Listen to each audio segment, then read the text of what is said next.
নমস্কার বন্ধুরা, মানুষের কিচেনে সবাইকে স্বাগত। আজকে আমি আপনাদের সাথে শেয়ার করব গরমের পারফেক্ট একটা রেসিপি। সবাই আমরা আইসক্রিম কুলফি খেতে ভালোবাসি, আর সেটা যদি বাড়িতেই বানানো যায় অতি সহজে কম উপকরণ দিয়ে, তাহলে মন্দ হয় না।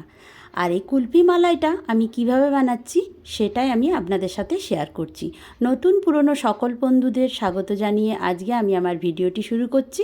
এখানে দেখুন, একটা কাপের কিছুটা কম চিনি নিয়ে নিলাম। মিষ্টিটা আপনারা আপনাদের পরিমাণ বুঝে নেবেন। 50 গ্রাম ভাঙা কাজু আর কিছুটা নিলাম আমন্ড বাদাম, আর কয়েকটা এলাচকে আমি এরকম ফাটিয়ে দানাগুলো নিয়ে নিচ্ছি, খোসাগুলো বাদ দিয়ে দিচ্ছি। এই সব কিছুই আমি মিক্সিতে গুঁড়ো করে নেব। এবার মিক্সিতে গুঁড়ো করার আগে দেখুন, আমি এলাচগুলো ছাড়িয়ে এবার চলে যাচ্ছি মিক্সিতে গুঁড়ো করে ফেরত আসছি। দেখুন মিক্সিতে গুঁড়োটা কত সুন্দর হয়ে গেছে, আপনাদের একটু দেখিয়ে দিচ্ছি। এবার চলে যাই গ্যাস ওভেনে, আর তার আগে দুধটা আমি দেখিয়ে দিচ্ছি। এখানে 500 মিলিলিটারের 2 প্যাকেট দুধ নিয়েছি আমি, সেটাকে আগে থেকেই ঘন করে রেখেছি, ফুটিয়ে অনেকটাই ঘন করে নিয়েছি আমার কাজের সুবিধার্থে। এবার আবারও আমি গ্যাস ওভেনটা জ্বালিয়ে এই দুধটাকে একটা কড়াইয়ের মধ্যে ঢেলে দিচ্ছি। আমি আমার পরিমাণ মতো নিয়ে নিলাম দুধটা। আর এবার দেখুন 4 টেবিল স্পুন গুঁড়ো দুধ এতে আমি মিশিয়ে দিচ্ছি। খুব ভালো করে মিশিয়ে নিতে হবে, না হলে দলা পাকিয়ে যাবে।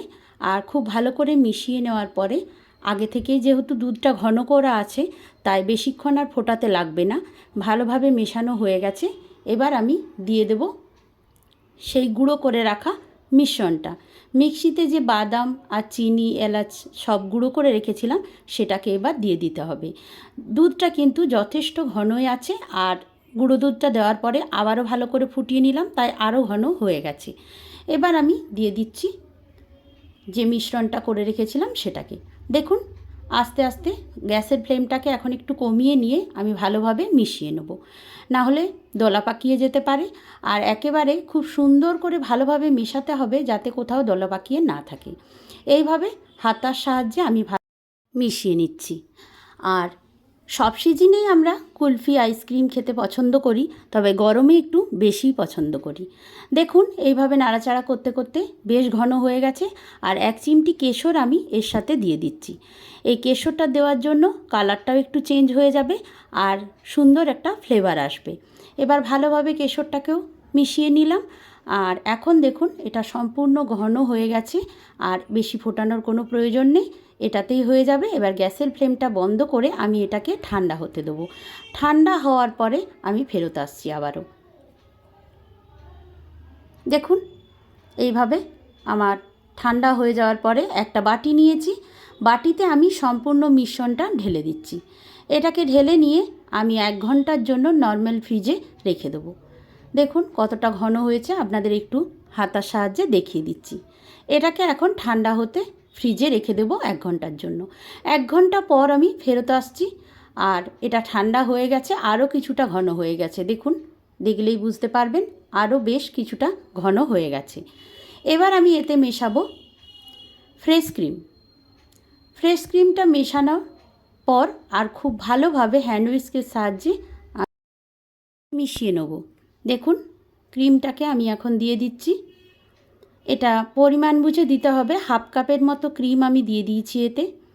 এবার দেওয়ার পরে এটাকে খুব ভালোভাবে কিন্তু মেশাতে হবে, যাতে ক্রিমটা কোথাও দলা পাকিয়ে না থাকে, সেইভাবে মিশিয়ে নিতে হবে। দেখুন আমি যেভাবে মেশাচ্ছি দেখলেই আপনারা বুঝতে পারছেন। এইভাবে ভালোভাবে ফেটিয়ে নিয়ে মিশিয়ে নিতে হবে। খুব সুন্দরভাবে মেশানো হয়ে এটাকে একটু টাইম নিয়ে, বেশিক্ষণ টাইম নিয়ে এটাকে ভালোভাবে এইভাবে ফেটিয়ে নিতে হবে, যাতে খুব ভালোভাবে ক্রিমটা মিশে যায়। আর এটা যত বেশি টাইম নিয়ে মেশাবেন এইভাবে, তত ভালো তৈরি হবে কুলফিটা। আপনারা দেখলেই নিশ্চয়ই বুঝতে পাচ্ছেন এটা কত সুন্দর মেশানো হয়েছে। দেখুন আমি একটু কাছ থেকে দেখিয়ে দিচ্ছি। এবার এটা খুব সুন্দরভাবে মেশানো হয়ে যাওয়ার পর আমি এগুলো মটকাতে ঢেলে নেব। আমি এটা মটকাতে রাখছি মাটির পাত্রে, তবে আপনারা বাড়িতে যেসব পাত্র থাকবে সেগুলোতেই কিন্তু আপনারা কুলপিটাকে জমাতে পারেন, কোনো অসুবিধা নেই। সব পাত্রেই কিন্তু এগুলো জমে যাবে। দেখুন আমি এরকম মাটির পাত্র নিয়েছি, একটা মটকা নিয়েছি আর একটা এরকম মাটির বাটি নিয়েছি। আমার কাছে যেগুলো ছিল আমি সেগুলোই নিয়েছি। আপনারা চাইলে বাড়িতে থাকা বাটিতেও কিন্তু এইভাবে জমাতে পারেন। আর আমি 1 চিমটি লবণ দিয়ে দিলাম, যাতে খেতে আরও টেস্টি হয়, সেই জন্য আমি 1 চিমটি লবণ দিয়ে দিলাম। আর আরও একবার লবণটাকে মিশিয়ে নিচ্ছি, খুব ভালোভাবে মিশিয়ে নিচ্ছি। দেখুন, দেখলেই নিশ্চয়ই বুঝতে পারছেন আপনারা। এবার মেশানো হয়ে যাওয়ার পরে এখন নেওয়ার সময়। এবার এগুলোকে সরিয়ে আমি হাতার সাহায্যে আমি মাটির বাটিতে আর এই মাটির ভাঁড়ে রেখে দিচ্ছি।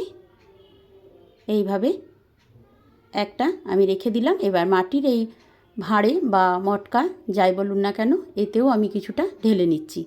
আর যেটা অবশিষ্ট থাকবে সেটা আমি বাড়িতে থাকা বাটিতেই নিয়ে নেব। এবার সবগুলো একসাথে আমি জমাতে দেব। আমার এই কুলফির রেসিপিটা আপনাদের কেমন লাগছে অবশ্যই আমাকে কমেন্ট করে জানাতে ভুলবেন না বন্ধুরা। আর অতি অবশ্যই আপনারাও কিন্তু বানিয়ে খাবেন, তাহলেই বুঝতে পারবেন এটা কত সুস্বাদু খেতে হয়, একেবারে দোকানের মতো।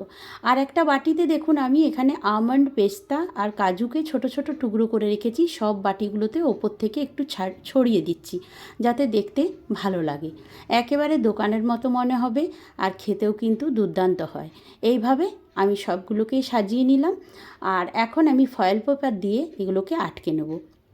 এগুলো আটকে দিলে ওপর থেকে বরফ জমবে না, এর কারণেই এইভাবে ফয়েল পেপার দিয়ে আটকে নিচ্ছি।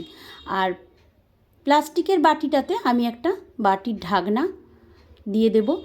বাড়িতে থাকা যে প্লেটগুলো হয় সেগুলোই আমি ঢাকা দিয়ে এগুলোকে জমতে দেব। দেখুন এইভাবে আমার এগুলো তৈরি হয়ে গেল। এবার এগুলোকে আমি 6-7 ঘন্টা পর ডিপ ফ্রিজে রাখার পর আমি আপনাদের দেখাচ্ছি। দেখুন বাটিরটা আগে থেকেই দেখিয়ে দিচ্ছি, বাটিরটা জমে গেছে মানে মটকাগুলো কিন্তু জমে গেছে। এইভাবে কত সহজে মটকা কুলফি বাড়িতেই বানিয়ে নিতে পারেন সেটাই আমি আপনাদের সাথে শেয়ার করলাম। আর আপনাদের কেমন লেগেছে অবশ্যই আমাকে কমেন্ট করে জানাবেন। আর কত সুন্দর জমে গেছে দেখলেই আপনারা বুঝতে পারছেন। দেখুন এইভাবে একটু হাত দিয়ে দেখাচ্ছি, কতটা জমে গেছে আপনারা দেখেই বুঝতে পাচ্ছেন। দেখুন, আর এবার একটু কেটে নিয়ে দেখাবো আপনাদের যে কতটা জমেছে, কত সুন্দরভাবে জমে গেছে। আর খেতেও কিন্তু অসাধারণ হয়।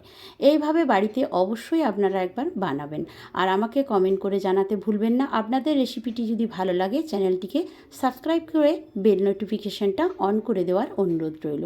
সবাই ভালো থাকবেন, সুস্থ থাকবেন।